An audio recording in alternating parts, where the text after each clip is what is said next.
Okay, welcome back. Well, this week saw Hover release a new software update. So for the drone, it's 7.11.8. For the beacon, it's 2.3.8. And for the app, it's 2.32.0. Now, some of the new features in this include the new co-pilot mode, the ability to take DNG photos or raw photos if you're using the ProMax, two new distance and height settings for zoom out and bird's eye, new speeds for the 360 spin, and also a smart ascend in the cycling mode if you're in a crowded scenario.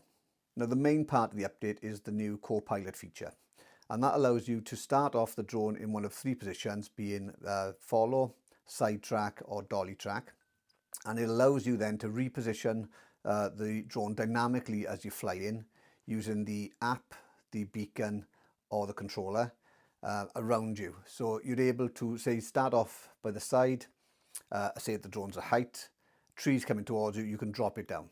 You can then go into some open space, it can come round to the side, or you can put it in front of you. It's more like the active track on the DJI, but it's a marvelous upgrade to the abilities of the drone, and to my mind, it just takes the drone now into a different class.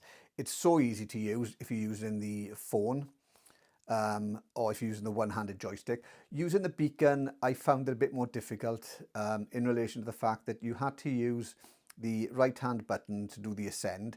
And what I found was if I wasn't directly on the top, it would tend to go into the auto return to home. So that was a bit of a pain. And I can imagine if you're out on a bike, you've just done a few minutes footage, all happy, you go to do an ascend, that kicks in, it can ruin it. So I found it easier to use with the phone or the single-handed joystick. Those are my two preferences.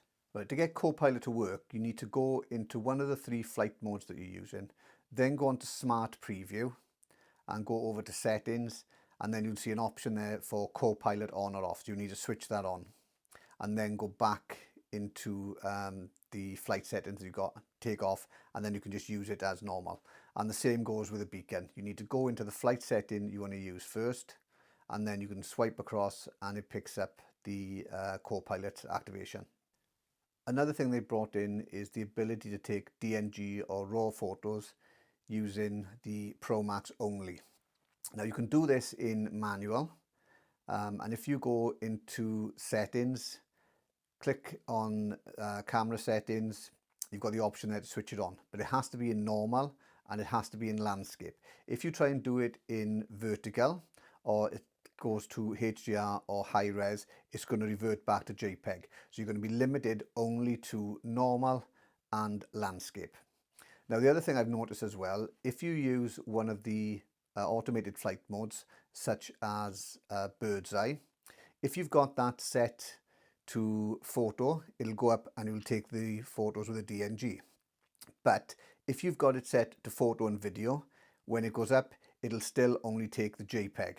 So you can only do the DNG if it is specifically in a photo mode, not a combination of photo and video when you're using presets. There's also been two new heights added to the bird's eye and the zoom out, being 15 meters and 30 meters. Now, I'll be honest, I was really impressed with this. I was down the beach and I was done the 30-meter bird's eye. It was quite a windy day, but as you can see from the footage, when it was tracking me, even with the wind blowing, which was quite strong, it still kept me in the middle of the frame. And if you look at the crosshairs, it doesn't budge from it. So I'm really, really impressed with the new tracking feature. And I'm guessing that will lead on to why they've been able to do the co-pilot feature. Another improvement is going to be with the 360 spin, whereas you had 3 speeds before, you now got 5 speeds ranging from 20 seconds, which is the fastest, up to 90 seconds, which is the slowest. So you've got an extra 2 options there in relation to how fast the drone will spin and take the photos. Another thing which has had an update is the cycling mode, where it's now got a smart ascend feature. Now, I haven't been able to find out too much about this, but I'm guessing, reading from the blurb, that if you're in a crowded environment, the drone somehow detects who else is around you, and then it'll descend to a safe height just to make sure it doesn't collide with anybody else who's nearby. I haven't been able to test this out yet because my mountain bike's off the road, but I'm hoping to do that in the next week or so once I get a new wheel for it. Okay, and as usual, that's it. If you found it of any use, give us the thumbs up. I'm almost up to 100 subscribers, so I'm getting quite excited now. Actually, it's a bit sad, but yeah, do that, and I'll catch you again next time. Oh, and if you've got any questions or anything you want me to try out, let me know, and I'll see what I can do. Thanks very much. Bye.